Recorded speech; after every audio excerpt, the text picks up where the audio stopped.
Welcome to Finding Home Healing. I'm your host, Sadie. I believe you were born with a light that guides you to your higher self and most passionate life. But for many of us, it's been extinguished or lost.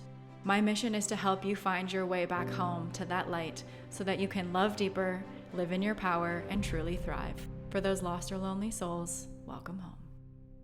I suggest that you tune into this one today if you are someone who finds yourself feeling really affected by other people's moods and energy. Like for instance, if you are around other people and you are picking up on some of their dark or negative feelings, moods, or energy, and then all of a sudden you feel like there's some type of dark cloud over you and you feel really crunchy and just not well and you don't know why. Or if, let's say, your spouse or your partner or roommate come home, they've had a really bad day, they're in a bad mood, and then all of a sudden you find yourself also in a bad mood and feeling crunchy and just not good and cranky, and your total vibe has been derailed. Or if your mom calls you and she's stressed or sad, and you find yourself then feeling stressed or sad, or any other emotions that she might have. These are all just different examples of this phenomenon that we're going to talk about today. And the topics we're going to cover today are really reasons for why this may be happening for you, why you're feeling these ways and why these things are happening, and also how to protect yourself so that you don't feel affected by other people's moods to this degree, and you can feel calm and peaceful and more in control of your own mood, your own energy, and your own state. So let's dive in. Almost every client that I work with, I talk about this with, not only because it's, in my opinion, really, really important for all people, and even more specifically for those of us that are highly sensitive or empathic, but because this is a phenomenon that shows up that I find that most people don't know about, and they don't have the tools to help protect them. They don't have the tools to help take care of themselves. And I'll get into what this phenomenon is in a minute, but I find that people are just passing this phenomenon to each other. It's like a virus or a cold or the flu, and every person that has it is like infecting the next person, if you will. And it's just this hot potato that bounces around to different people who have the interaction with it. And my goal really today is to help you understand what's really going on and how to counteract it.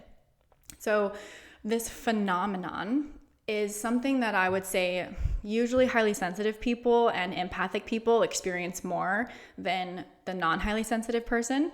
That doesn't mean that non-highly sensitive people can't experience it. It's just that for HSPs, it's a little bit more, as you would say, dramatic or obvious. So whether you know that you're an HSP or not is okay. You don't need to know that. If you'd like to know that, I have another podcast about highly sensitive people. Please go check that out. You'll find out a lot of fun information. But if whether you know it or not is fine. If you know that you're empathic, like you feel other people's moods, you can take on other people's energy, then this is going to be so supportive for you. And it may or may not be information that you've ever been exposed to before. So buckle up for it. I also want to caveat with the fact that I'm going to do my best to be very respectful of everybody's belief system. This topic gets a little bit dabbled into like the spiritual world and things that are unseen that might not exist in the physical 3D reality world that you can see with your physical eyeballs. So if any of you out there are skeptics or atheists or have like a really dogmatic belief system, I just want to let you know that this may or may not be the podcast for you, which is totally okay. I invite you to just have an open mind and listen and feel if things that I say resonate with you, if they make sense to you, whether it's logically or emotionally or spiritually, whatever it may be, energetically. If you don't agree with it, that's okay. I'm not saying that this is the way of the world and that you have to believe this in order for you to live your life.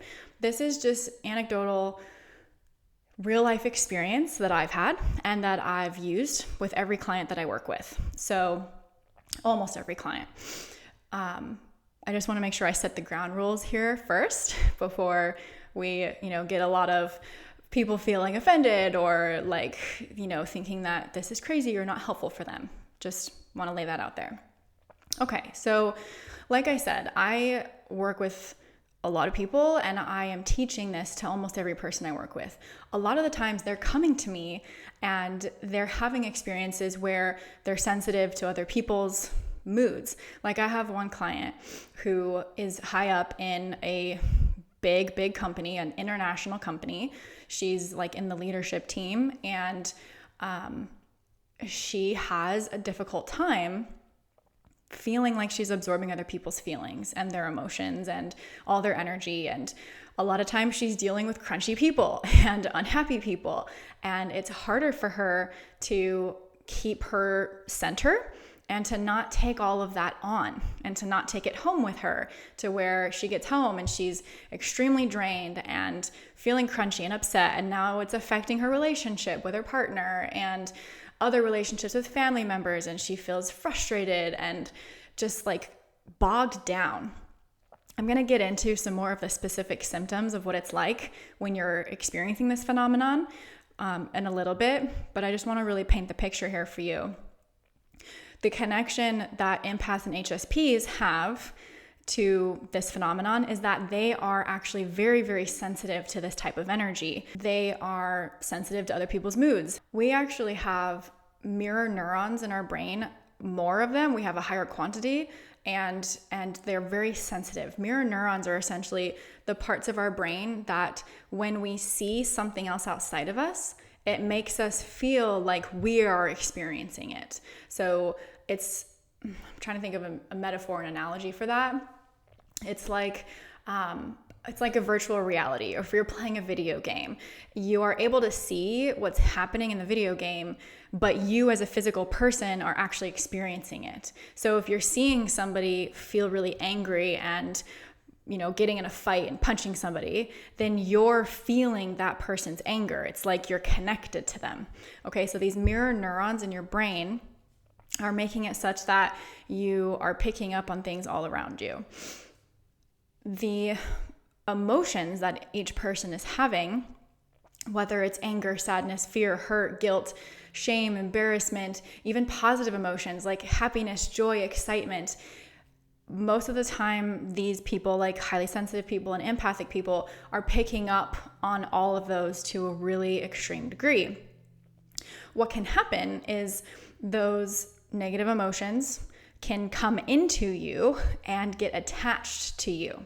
So think of it like if you've ever played that game where two people have paddles that have Velcro and there's a ball and you throw it back and forth to each other and the ball is sticky with the other side of Velcro and you stick it onto the pad and then you throw it back and it lands on their pad. Think about it like that. This type of energy or this phenomenon is this ball that's being passed back and forth between people. And again, it can be positive energy, but because I'm imagining that it would be more helpful to help you protect yourself from these negative energies today, I'm going to be mostly referring to negative energies. Okay, so this negative energy hot potato ball is getting passed back and forth between people. So let's say maybe your coworker is having a bad day and you're around them and you like pick up their energy. It's like that sticky ball. They're throwing it to you unconsciously and unknowingly. And your pad is so sticky that energy sticks to you like an attachment. Okay. Then you are all cranky and you're crunchy and you're feeling all of these weird ways. And that's impacting you mentally, emotionally, physiologically, all these different things. And then you're hot potatoing it or tossing it to another person. And depending on how sticky that person is, it's going to stick to them, right? So this is a matter of like, how sticky are you? And who are you surrounded by that might have hot potatoes to pass to you? And how to make your stickiness less sticky, right? And how to prevent that ball or a hot potato from even being thrown at you or coming into your space. Rather, like imagining like there's a shield here that can just block that ball or that hot potato from being thrown at you and coming into your space and being attached to you. Okay, so big reveal, this phenomenon that I'm talking about is attachments. Okay, so attachments, this is where I'm going to get into a little bit of the more spiritual, esoteric side of things, because whether you are very religious, you're Jewish, Christian, Muslim, Hindu, Buddhist, whatever, any other type of religion, or you're, whether you believe in this stuff or not, I'm just going to be talking about it in the terms that I have experience talking about it in. Okay, so attachments are a dimensional layer that is above the third dimension, and I don't say above as in like better or higher. It's just that it's resting on top of the third dimension, if that makes sense. And when I say third dimension, I mean that which is solid stuff. So this computer, this microphone, my body, everything that I can touch, taste, smell, feel with all of my senses, that's what we would call the third dimension. These attachments or these energies, they exist in a different density or dimension that you can't necessarily see with your physical eyes unless you're more clairvoyant, or you can feel them more if you're clairsentient. But they do exist, and they're kind of floating around, and they are existing in this dimension that's maybe not seen by our eyes, but that is very much felt by their impact, right? So sometimes attachments can have a consciousness of their own. Sometimes they are like sentient beings that, in my experience, can shapeshift into different forms. If you do come from a religious background, you might understand these as being like demons or demonic beings, or fallen angels, that kind of thing. If you don't come from a religious background, think of them like just like a evil energy, an evil force. And it's not like I'm saying this to scare you or to make you be afraid of anything. It's just that there's more power with awareness, right? When we have more awareness of what is going on around us, who we are, what's happening to us, what's potentially existing in the world, then we have more power and we have more authority over it, right? So these attachments that are existing in this world that we can't necessarily physically see with our eyes, they come into the third dimension through their influence on human beings. And not every attachment is a sentient being. It's not like every attachment is a demon or a negative energy that has a negative intention. There are also forms of attachments, in my experience, that are just negative energies. So if you're a visual person, you can just think about it like these little blobs, like flubber, that are moving around energetically. And when I see somebody who has attachments that are more of like a negative emotion, I see it on their energy field like a splatter. It's either a splatter, or it's a cut or a hole in their energetic field, or it's some type of like dark cloudy spot. You could imagine it like if you've ever seen glass that has, it's not like it's been burned, but glass that has had smoke on it and like all of this soot and dust on it. You can still see through the glass sort of, but it's very blocked and it's grayed out. That's kind of what it looks like to me as a clairvoyant, to be able to see what somebody's energy field looks like when they have this attachment or this negative energy. So oftentimes, like wrapping it back around to the very beginning, like if other people's moods and energies are affecting you, it doesn't mean that every single time that you have an attachment, it could just be that you have absorbed some of that energy that's been resonating or vibrating at a lower level. But for the sake of our conversation, I'm just going to refer to even those things as attachments. Okay, so we have this word that we can use to our advantage to help us discuss something that otherwise doesn't really make sense, that otherwise doesn't really have a context for us to be able to talk about, and be able to use that word to describe this phenomenon, right? So think of attachments just being the same meaning as when you are absorbing other people's crankiness or their anger, or you notice that you are feeling cranky or crunchy or frustrated or sad or depressed or down or unmotivated from somebody else. or from going out into the world. Like even just as simple as going to the grocery store. I used to be so susceptible to attachments and to these like negative energy blobs that I would even just go to the grocery store and I would feel icky if I saw somebody that maybe was vibrating at a lower level, and I was just so impacted. So there might be some of you out there that are at this stage in your journey where you are very susceptible, and there might be some of you that have learned on your path to not be as susceptible. So I'm speaking to all of you, but really it's a big bummer when these things are impacting you, because in my experience, it feels like it's a roller coaster, or that I'm like being pushed left and right, side to side, up and down, in all these different directions. And then I'm just not stable. It's like I've got crazy moods, and sometimes I'm feeling okay. And then other times I'm really aggravated and super angry just out of nowhere. Like that happened to me last week. I was just out of the blue. I was just at the gym and I was so frustrated and so angry, and for no apparent reason. I'm not typically like a generally angry person, but I have evolved enough on my path that I'm like, oh, calling it out, that's an attachment. We need to clear it and get rid of it, right? So I just want to bring a certain level of normalcy to your experience and to validate you that if this has been happening to you, you're not weird. It's not abnormal. It actually happens to a lot more people than you'd think.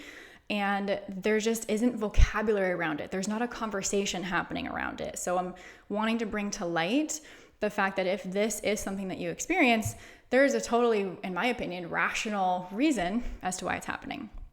Okay, so our sensitivity to energy in this kind of context and conversation might seem like it's really annoying and very inconvenient, and it makes us weak. But I want to make sure that I'm caveating this entire conversation with the fact that your sensitivity to these energies and to other people's moods does not make you weak. It is not a bad thing. It just requires you to have awareness and authority over your own energy, and authority over what energy you let in and what energy you're pushing out. Okay, so the sensitivity that you have, there's nothing wrong with it. There's nothing wrong with you. There's nothing even wrong with the fact that attachments exist and we have these experiences, because in the general sense of this context, if we didn't have the dichotomy of the quote unquote negative side, we would not have the opposite positive side, right? It's like you can't have light without dark. And what I'm really talking about is a difference between what we would normally call dark as it meaning evil, but darkness and evil are different. And I'm not going to go down that side tangent because that's a whole nother podcast. But when I'm referring to these attachments, there are some of these energies that are coming from that evil force, and there are some that are just from the dark, right? That more mild, like just feeling the negative emotions and some of the anger, like I was talking about earlier with the flubber and the image of like the splatter on someone's energy field. That's what I would call more like dark energy. And something like a very malevolent being, like I've encountered them many times. Those are beings that are coming from like the evil forces, which again is very different. Light and dark are just a dichotomy. Evil is like a third part of existence that has kind of slipped into our reality and our matrix. Again, podcast for a whole nother time. But I want to make sure that I'm clear about these distinctions, because some of you may have never ever experienced a evil entity or force, and that might mean that you think that I'm crazy if I'm talking about it, because if you haven't had your own personal experience with it, you might not know that it exists or accept that it exists, which is totally fine and cool. But if you have had experiences with like the darker energies that I, for the sake of this conversation, I'll say are like a little bit more mild, that doesn't mean that you're not experiencing a lot of darkness from it and a lot of heaviness, but it's in some ways it's easier to handle and to deal with, and in some ways can be easier to clear and get rid of. Okay, so I've been wanting to make sure that I answer the questions like, how are empaths and highly sensitive people affected by this phenomenon of being sensitive to energy and moods, and that coming into your space, and we call those attachments, or I call those attachments, And for the sake of our vocabulary here, we will call them attachments, and that there's different types of attachments and the sources of where those attachments are coming from, that you have like a sticky paddle, or your energy field might have a certain spectrum or level of stickiness, and those energies or those attachments are being passed around from person to person like hot potato, and either sticking to you or sliding off, depending on how susceptible you are and how in control of your own state and your own mood and energy you are. Okay, so that's kind of this foundational layer. I want to make sure that I touch on the symptoms of having an attachment. These are from my personal experience. So if these resonate with you and feel validating, great. If you've had different experiences with what you might think now are attachments, that's totally cool. It might just not have been part of my experience, but that doesn't mean that it's not real or doesn't exist. And if you think this is all baloney and crazy, that's okay. You can turn it off. Okay, so attachment symptoms. A big one that I experience is my energy feeling zapped. Like I'm so tired, even though I might not have done the physical activity that would be a prerequisite for being as tired as I am. It feels like all of my energy has just been drained out of me, and I'm just so tired and lazy and unmotivated, and I feel like a heaviness over me. Kind of like I said in the very beginning, like a dark cloud, whether you can see that visually or you just have a felt sense of it, it's like you're just weighed down. You're feeling heavier, and like your eyes might be droopy, and your brain might not work as well, and maybe you have some brain fog or feeling of overwhelm. And a lot of times attachments for me, they come in the form of inconspicuous visitors, like people that I am not used to being around, or, like a contractor that might come to my house, or a landscaper, or someone that I just interacted with briefly. It doesn't have to be a long interaction with a person, like a whole deep conversation. It can literally be like you pass by that person and boom, like that hot potato that was on them, that attachment has now jumped onto you if you're sticky, right? I also noticed that if I'm in a little bit more of a crunchy mood just on my own, or if I'm, feeling more emotional, or maybe my hormones are at a time in my cycle when I'm more moody or whatever, then I'm way more susceptible to like what I'm talking about with those passerbys. And maybe it's like a neighbor that I even just get like an eye contact glimpse with, and they're like really angry, and then I feel that, and then the rest of the day I'm just feeling off. Or even like this happened to me just a couple days ago, where for some reason I have been attracting and manifesting these really rude, mean people that are driving these big trucks behind me, and they're like flashing the speed limit with their hands behind me in my mirror so that I speed up, and it's like there's a car in front of me and I don't know what you want me to do, and they're just so angry and so annoying, and I get this rush of like horrible feelings from it, and that's not that experience for me personally didn't give me an attachment, but that was more of an example of that like dark energy, like that frustration, that anger. I felt all of my fight or flight responses, like my nervous system started to activate, and I had to do my tools that I'll teach you about today of how to protect yourself, to really calm my body down and to let go of that dark energy that experience brought into my space. Okay, so sometimes it can feel like that, where it's like a moment of activation, and then maybe if you don't clear it in that moment, then it can lead to this like more tiredness that I'm talking about. But there's also, another symptom that's along the lines of that tiredness is feeling really drowsy and like wanting to sleep all the time, or wanting to take a nap, even just in the middle of the day, or sleeping for way longer in the night, feeling even restless. Sometimes I experience myself being really tired, but I can't sleep. Like my body's restless and I feel this exhaustion mentally and energetically, but my body is not tired. I also notice that if I have an attachment, I might feel this general sense of annoyance and like anger for no reason. It just comes out of nowhere, and I'm just angry, and I'm angry towards people, and I'm sharp, and my words are cutting, and it's like, that's not who I am. There's this general overview of like, just, you don't feel like yourself. And I often have to have other people that I've talked to about this in my space be able to point it out to me if they're noticing that I am not acting the way that I normally do, or if my energy feels lower, my vibration is like just icky to be around, or if I feel darker, or like I'm talking about this like energy zap where I'm really tired and have no energy. Sometimes other people have to point it out in me because it's so not obvious to me in the moment, or at least it used to not be so obvious. I've improved so much and learned so much down my path that I've gotten better at that, right? So perhaps this shows up for you as like having a low tolerance or even a hot temper. That happens to me.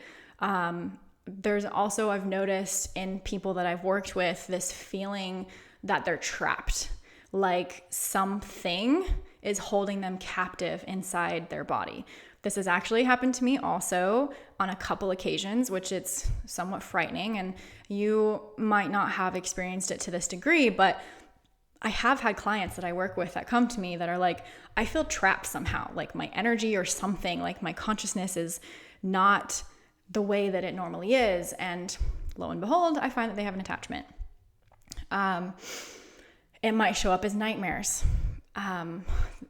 My niece, bless her heart, sometimes if there's either dark or evil energy in my sister's house that they didn't know was there, that sometimes maybe it's coming from people that are visiting their house, or, you know, even just passerbys, or if they pick up an attachment from somewhere else and they bring it home. My sweet niece, she's so cute, and she gets nightmares. Like, she'll have recurring nightmares over and over again. And then the minute I can tune into their house and be like, you guys have stuff in it, you got to go clear it, they do it. And then she doesn't have nightmares anymore. And it was so sweet. The other week, she was having recurring nightmares. My sister was telling me about it, and I tuned in, and I'm like, you guys have stuff in your house. They cleared it. And then she told me after that, she's like, my niece, she said, I'm back to having good dreams. And it like made my heart feel so happy. I like wanted to cry in that moment. This is happening to children a lot more than we even know, because children are very, very sensitive to the other side. They're very sensitive to these lighter densities that aren't in the 3D because they haven't fully disconnected into the 3D, right? Their consciousness and their energy development is still happening up until like age 7. That's usually where the sever happens. And then even after that, there's still an adjustment period for them to really come into the 3D fully. But children up to age 7 are very, very susceptible to attachments and to dark energies and emotions. So if you have kids, if you're a parent and you notice that your child is either having a lot of tantrums or is misbehaving or is maybe not happy or feeling really moody or emotional, sad, depressed, or overly excited or anxious or afraid, and they're not sleeping well or they're having nightmares, like ask them these questions like, did you have good dreams, or what were your dreams about? And it's really fascinating and interesting. Like, obviously I know that kids can fantasize and they can make up a lot of things, and at different points of their development they're having a lot of experiences where it might not be what we call truthful or real. But I tell you what, that child is having that experience and it is real to them. Whether or not it is real to you, it is real to them. So my suggestion is to do whatever you possibly can to support that child in having a clean environment, a clean space, having a clean emotion, and having a clean energy space that you are inhabiting and that you're leading for your family, so that that child can then have a clean space as well. Okay, so nightmares is a symptom. Back to our symptoms. I will also notice, and you may notice, brain fog, feeling overwhelmed, feeling emotion more intensely than you maybe normally do, the inability to handle everyday problems in everyday life, and not really being able to think clearly or problem solve. which kind of goes along with brain fog, but a little bit more specifically where it just feels like your brain is just not making all of the connections as fast as it maybe could or should. And it's just feeling like you're more slow in general in your thought processes, or like I said, in that motivation. And a huge one is having suicidal thoughts and even attempts. This is very, very, very common. And I say this with deep, deep sincerity and very intense seriousness, that suicidal thoughts and suicidal attempts could be, I'm not saying that they always are, but they could be in relation to attachments. Not in every case, and that's fine, but more often than not, if I'm working with somebody and they are sharing this information with me, they are required to have some of their own other support systems, their mental health support systems. I will find energetically that they have attachments. And more often than not, in almost every case, they're from the evil intention, not just the dark intention. It has gripped their whole reality. It has gripped their mind. It has gripped their body. And that attachment that I was talking about earlier, that's like sticky on their pad, it's not just sticky on their pad. It's almost like it's seeped into their beingness and almost become one with them, right? If you've ever seen the movie The Matrix, it's like when Smith is transforming all of the people into himself. It's like that metallic goo stuff, and he's reaching his hand into their body and turning them and transforming them into himself. That's like what the experience is when an attachment that is from the evil source has molded itself with the carrier. It's not a good situation. It's often why in like the religious context, they have exorcisms. Some people may or may not believe in that, and that's totally cool. You have every right to have your belief system. But there are very real stories and instances, and I have been not only a witness, but also a participant in needing that to be done, to have exorcisms of whether it's possessions or attachments, to get those beings and those energies out. Okay, so hopefully this isn't scaring you, because that's not my intention. I am not attempting to bring any more fear to you, because fear is what they feed on. So we do not want fear. What I want is information to empower you. Okay, there's a reason why I call it protecting yourself, because I don't use the word protect in a way to make it seem like you are not strong enough, you are not powerful enough, and that there's things to be protected from. I use protect because it's a word in our language that we all can agree upon of what it means. I will often also use the word preserve. Preserve is a little bit of like a higher vibe word with a higher intention, but sometimes people don't really connect with that. So whether you connect with the word protection or preservation, that's both what we're doing here. I don't want you to come from this place of like, oh my God, I just listened to this podcast from Sadie and I now have to protect myself because there's all these scary things that I should be afraid of. No. Absolutely not. That is not the message I'm sending today. The message I'm sending is, oh, there are these things that exist, and it's important for us to preserve ourselves. Because if we don't, we might have some of these symptoms that we may find unpleasant. Okay. I have had a lot of experience with these things, unfortunately and fortunately, because that has now led me to be able to teach you here and now. But it is deeply, deeply important to me that you do not walk away from this podcast being more afraid. It is deeply, deeply important to me that you walk away from this podcast feeling empowered, feeling more knowledgeable, feeling more aware, and more conscious of your own state, your own energy, and your own moods with the tools that I'm going to teach you to be able to preserve yourself and protect yourself from these things that you just don't want. You can think of it like wearing protective sun gear, right? The sun is not inherently bad, even though, caveat, yes, I would say that evil entities are bad. The darkness isn't necessarily bad per se, like I was mentioning earlier, those dichotomous emotions like the anger, the fear, whatever. If those become really extreme, then they might turn into food sources for the evil. But I want you to think about protecting your energy, just like you putting on sunblock or wearing a rash guard, or even just wearing clothes in general. Like, there's elements outside, wind, sun, cold, heat, that we have to protect our skin and our bodies from, not because they're bad, but because we prefer to be preserved. Okay? This is the attitude to have. You prefer to be preserved. You are not afraid of being whatever it is that you might think that you're afraid of being, like attacked or whatever. You're not ever being attacked. You are just preferring preservation. And if you notice, or someone else around you notices that you're off, then you're going to have a bunch of tools to help get back into a state of preservation, right? To reclaim your state of calmness, reclaim your state of peace, reclaim your authority and your power over your state and over your beingness. Cool? Okay. I want to move into how I protect myself, how I reshift into that state of preservation of my own energy and my mood.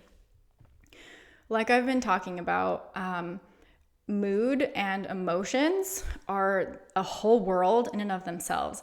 If you don't have a lot of experience with emotions and moods and energy, then I would suggest that that's a place where you start and you learn about emotions, like EQ, emotional intelligence. Having emotional intelligence and awareness is going to deeply support you with other people, and when they're experiencing emotions and when they're having their own experience, you're able to kind of separate yourself and recognize, oh, they're having their own experience. They're in their own world over there, and their energy is theirs, like in their own bubble. I'm over here in my bubble, and I'm experiencing this in my own bubble.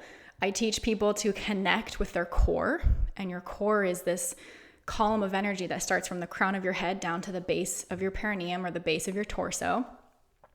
And this column of energy that's not actually mine. That's from a book that I read by Stephen Kessler. Thank you for your work.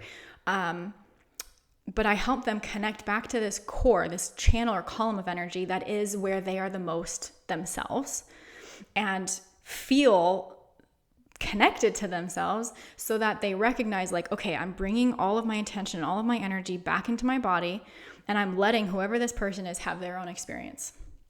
Okay, so that emotional intelligence and awareness of just recognizing that you are not them and they are not you, there is this separation between you, can be really helpful. It's not separation to the point where you are never able to connect with anybody, or you're so cold or distant that there's no rapport, there's no connection, but it's enough. It's like right in that sweet spot, right? It's like Goldilocks of a connection where it's not too much to where you're taking on their stuff, but it's just enough to where you're still feeling the connection to the level that you would like to feel it. The point here is that people should not be allowed to suck you into their world or their space. And the hot potatoes, or those sticky balls that are being thrown to everybody, they should not be allowed to come into your space even, much less stick to your sticky pad if you don't want them to. So that's the whole point of EQ, emotional intelligence and awareness, as it relates to this context, is really giving you the power to recognize what's yours and what's not yours. What you are choosing through an empowered decision to carry, and what you're choosing to just care about, right? I tell my people when I teach them this, we care, we don't carry. If you would like to carry, that's up to you, that's your decision. But you don't have to, nor are you expected to, nor should you ever need to.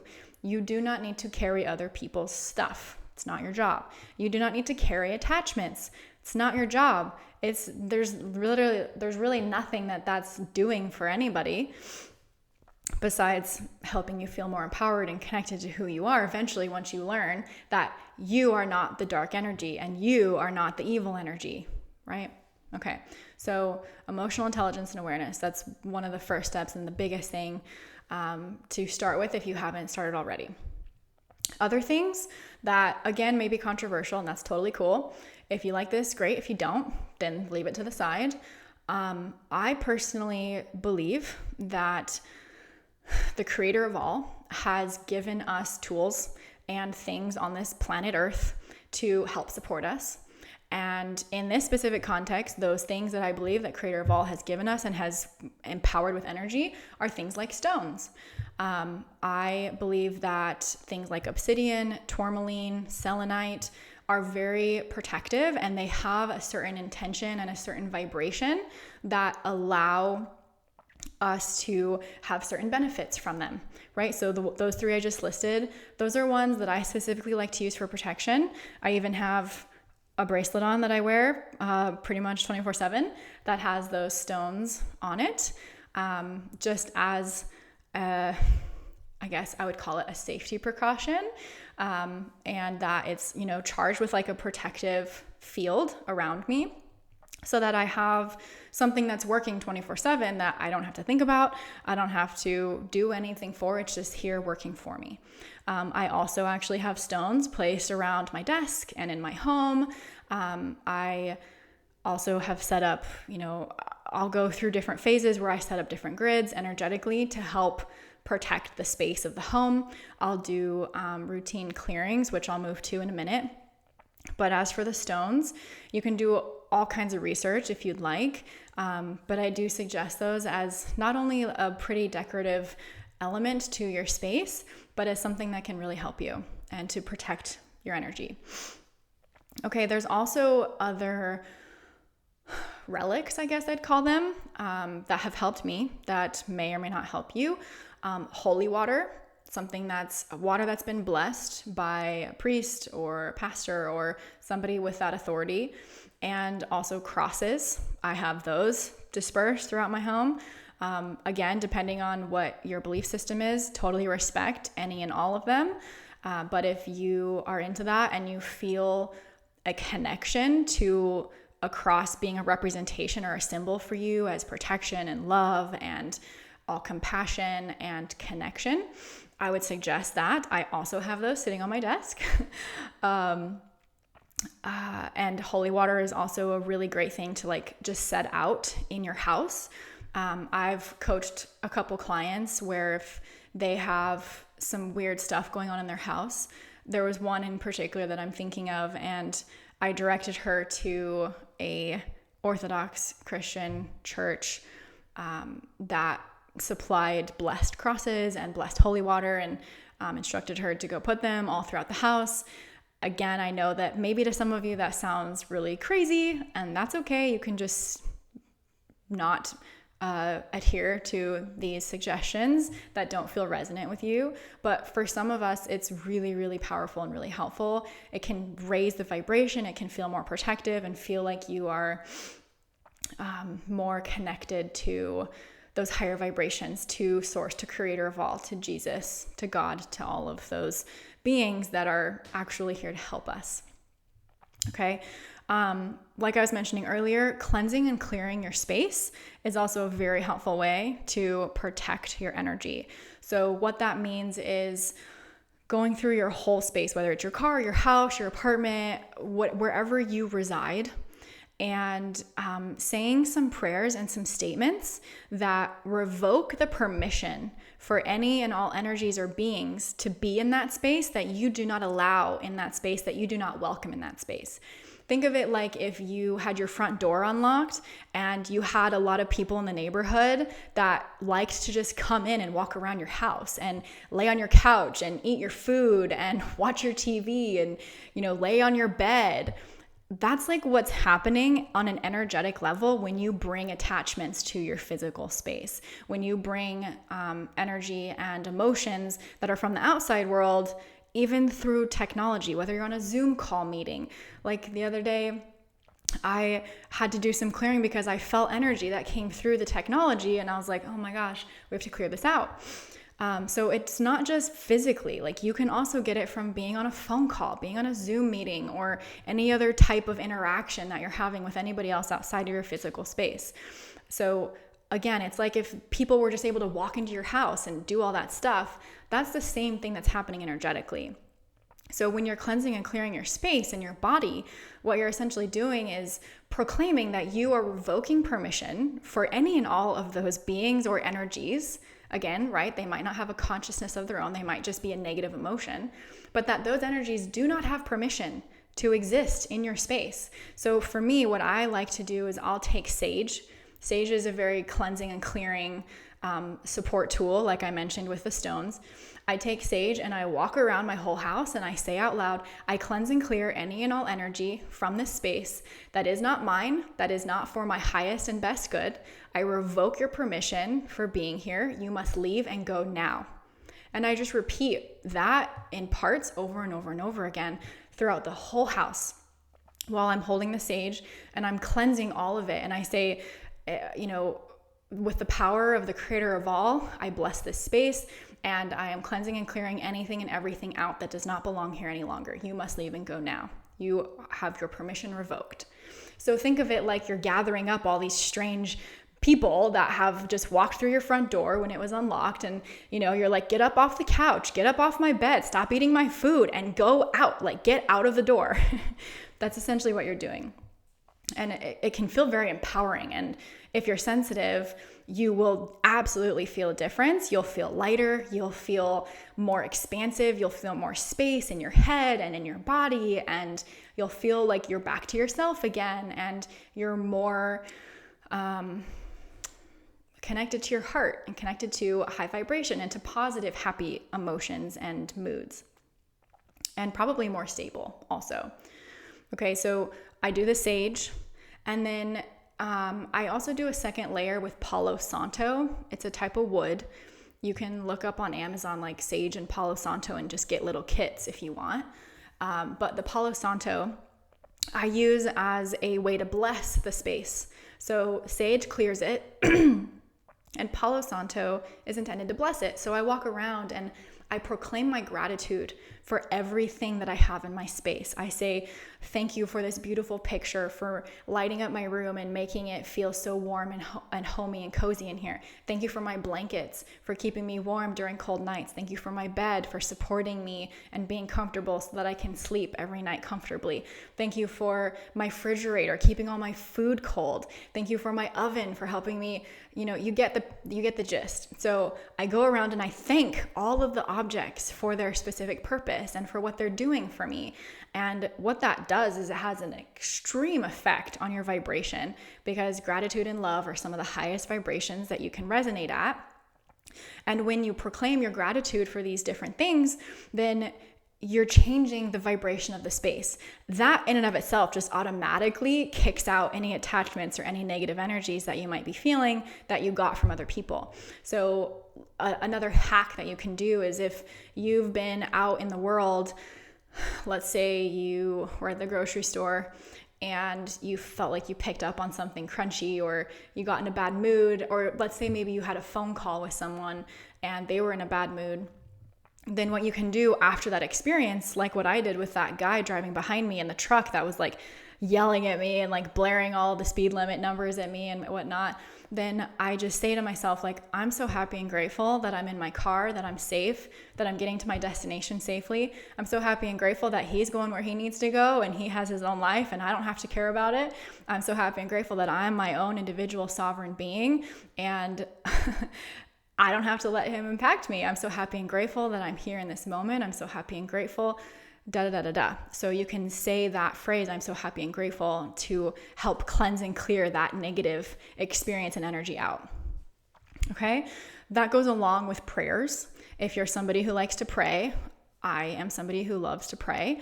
That can also be very helpful and powerful. Whatever deity you believe in, whether it's God, it's Allah, it's Yahweh, it's spirit, it's universe, it's electricity, I don't care. Whatever you feel you resonate with is the source of all that is, the creator of all that is, the energy that is the most high, the most benevolent, the most unconditionally loving. Then pray with that energy in mind, and you can have whatever kind of prayer process that you want. I just know that Prayer is very, very powerful, very, very powerful. And it's something that can help cleanse and clear your energy out as well. Like I've witnessed people in church that they go to a prayer person who's helping them, and that person is praying over them and is doing their own version of what I would call clearing an attachment.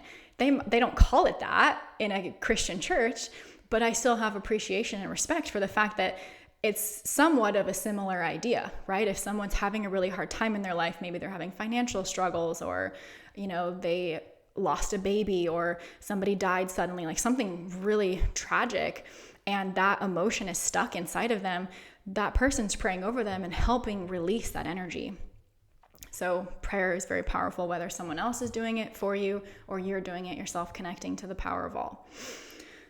And on to the final thing that I do. This is something that I developed because of all of my experiences with feeling so impacted by people's moods. So this final tool that I'd like to empower you with is, it's really profound, if I'm being totally honest. It is something that is free.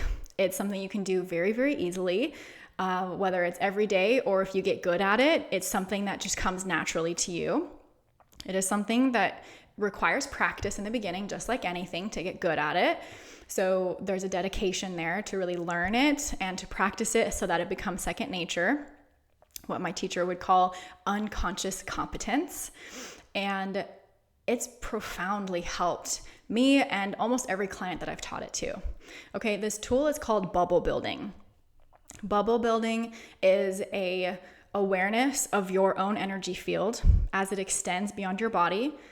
Typically, I would say that your energy field extends out beyond your fingertips, right? It's like this dome, if you will, or a bubble that's around you in all directions, above, below, to the sides, and front and back of you.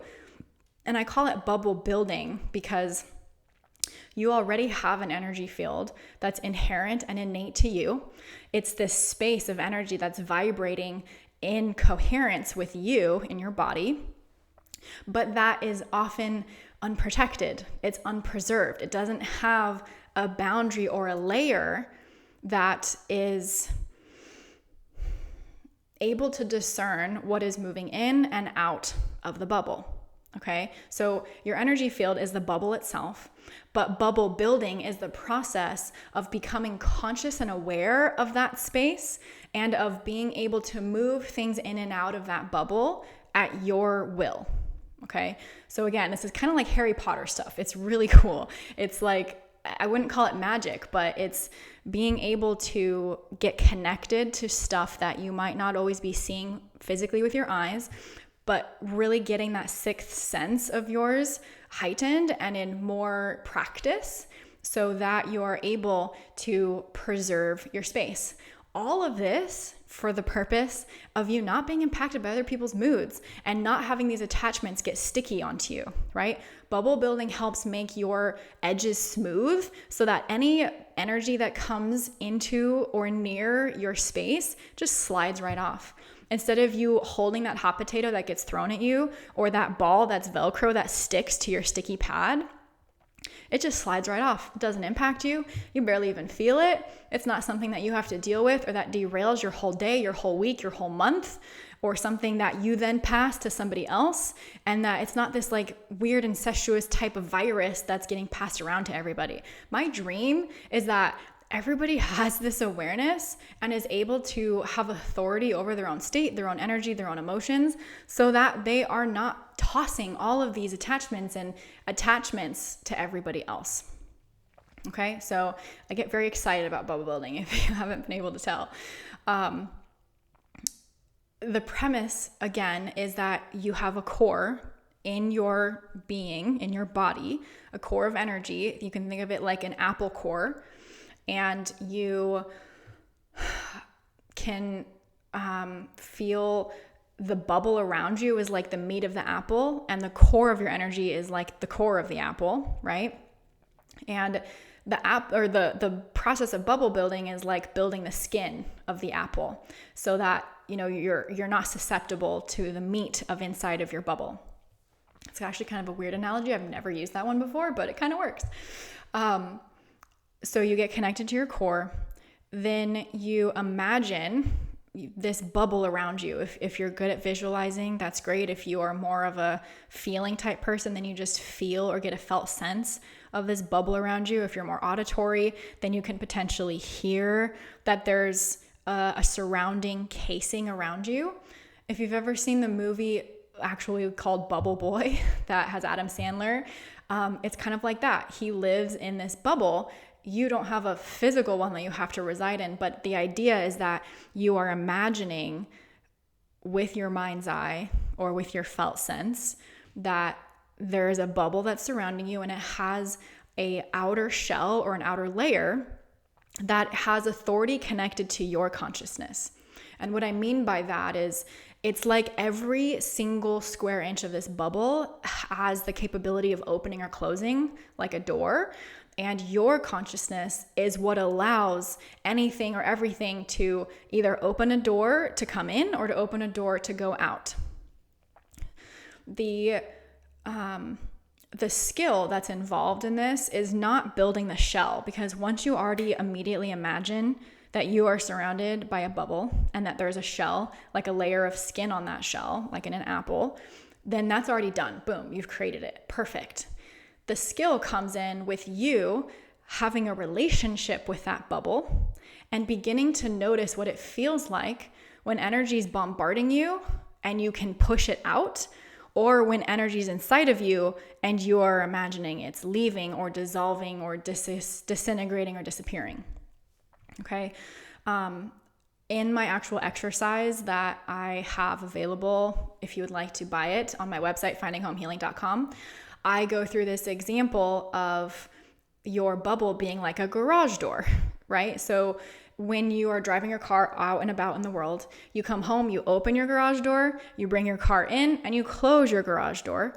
That's kind of a similar idea to what you're doing with your bubble, because your inside of your house is analogous to being inside of your body, right? So your bubble is that layer that's just outside of your body, but that's still connected to your body, that has that door that closes so that you are protected from everything outside of it, and you are allowed to walk into your house, aka walk into your body, come back home to yourself, come back home to feeling connected to yourself.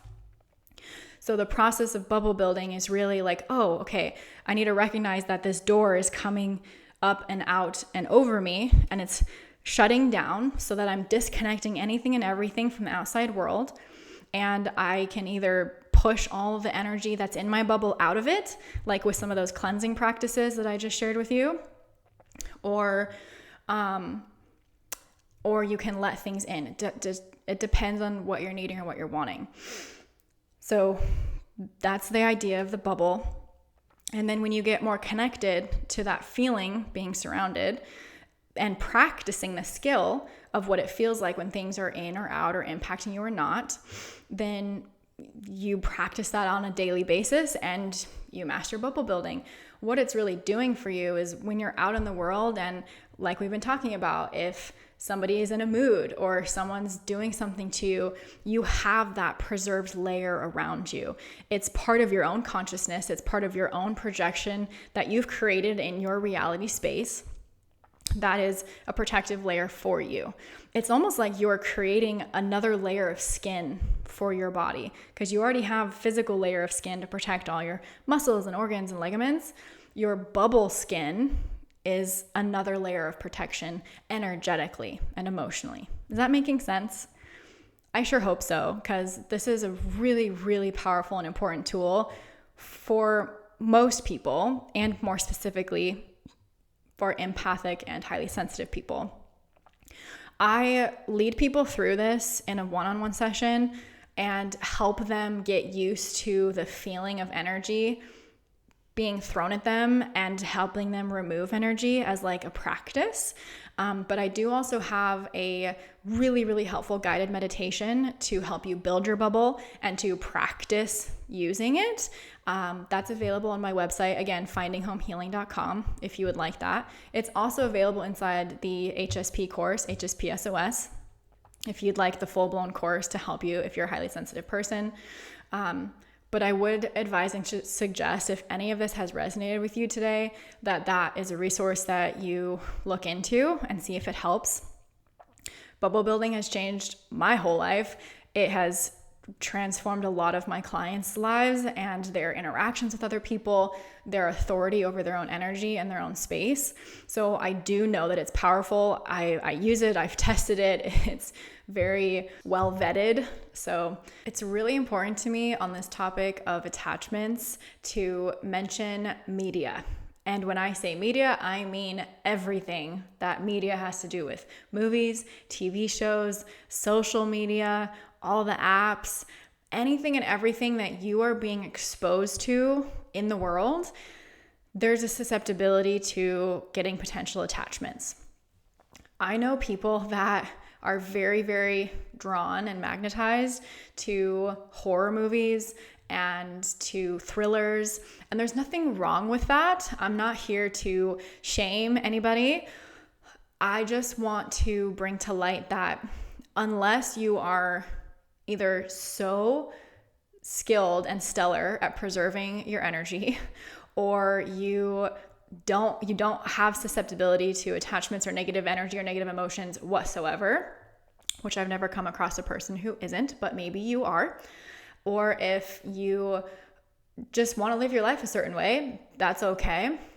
But if you are somebody who is either drawn or magnetized or attracted to horror, scary, thriller type movies, my assumption would be that you may or may not have an attachment. And if you are somebody who watches those movies, or even just like sometimes highly action movies or dramas, it doesn't have to be horrors. It's really anything that has an intense charge of energy to it that might be on the spectrum of dark instead of light. Again, there's nothing wrong with dark. It's not evil per se, but sometimes evil can infiltrate its way through the darkness to come into our paradox, our dichotomy. But those, like on the spectrum, that negative, darker side of things in media can really, really impact you.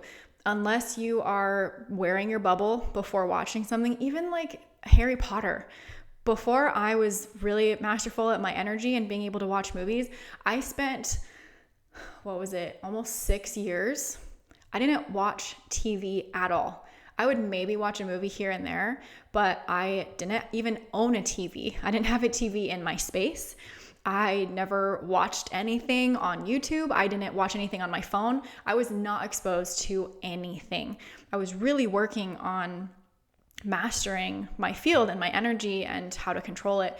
And I do find that highly sensitive people and empathic people, more specifically, can be very impacted by movies and TV shows and things that are just darker, like paranormal activity type shows, or again, like thrillers, horrors, even dramas, things that are really intense, have a lot of emotion, are on the more negative side of things.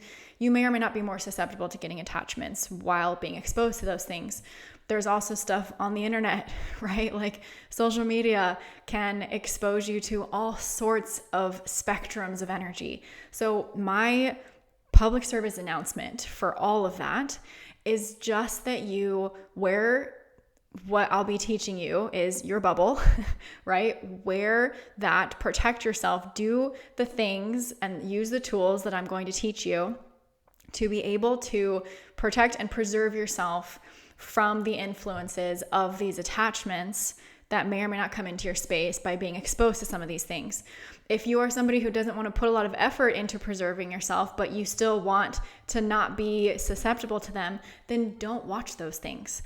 Get rid of it on your social media, or don't watch those movies or TV shows, and just put a block energetically and through your actions to those sources of energy. It's something that I did. I found it extremely helpful and really profound to protect myself from those things, to really care for myself and not feel forced to have to watch them, or even if my friend wanted to watch it, or a spouse or your partner wants to watch it and it's really bothersome to you, go to another room or politely ask them to watch it at a time that you're not at the house so that you don't have to be around that stuff. I actually have had a couple of clients where we had to make some agreements in their partnership because one of the partners wanted to watch those horror thriller type scary movies and the other partner was very, very sensitive and didn't want that anywhere in their space. And so we had to make agreements around when was an appropriate time to watch them and who needed to be in what room and whatnot. And even though that sounds tedious and annoying, it's really honestly for the protection, well-being, and betterment of everybody in the household, so that whoever it is that is more susceptible or that doesn't want to be exposed to that stuff is taken care of and has their preservation tools handy and their environment set up to help them. Okay? In a general sense, though, I really hope that this information has empowered you and has helped you understand more about yourself, more about your experiences that you're experiencing in life. The whole idea of attachments is really, like I keep hounding into you, is to help you feel empowered so that you know how to protect your energy, you know how to preserve your energy, how to get back into a state of preserved energy, and the differences in that. It's really, again, like the whole point of this podcast is to help you come home to the light and the power within yourself. This is one of those things that dramatically helps you do that because, like I said, these dark energies or these evil energies, they're vying for your energy. They want you, they want your darkness, they feed on those things, and you are not required to give that to them. So the more that you have power and authority over your own mood, your own energy, not letting other people derail you, not letting other environments and these energies that you might not have even known existed before derail you, you get to live a life that's so much happier and more abundant and easy and light. And that's honestly what I've experienced. Ever since I got good at bubble building and I learned more about attachments, I learned how to clear them quickly and easily, and I practiced it over and over again, I experience life without the influence of attachments anymore, and it is so, so beautiful. I wish that for you too, if this is something that has impacted you in your life. So just want to do a quick overview. I appreciate you holding out with me for this whole hour. We've really dove deep into this topic, this phenomenon that a lot of people experience that they might not know that they're experiencing, called attachments. That attachments can come from either like a dark energy space that I would maybe categorize as being like a negative emotion, anger, frustration, fear, sadness, that type of thing, or are actual like evil, malevolent beings with a consciousness that have an agenda and have an intention. That, again, more of the folks with like a religious background would resonate with the term demon or demonic energy. Those are like multiple categories of attachments.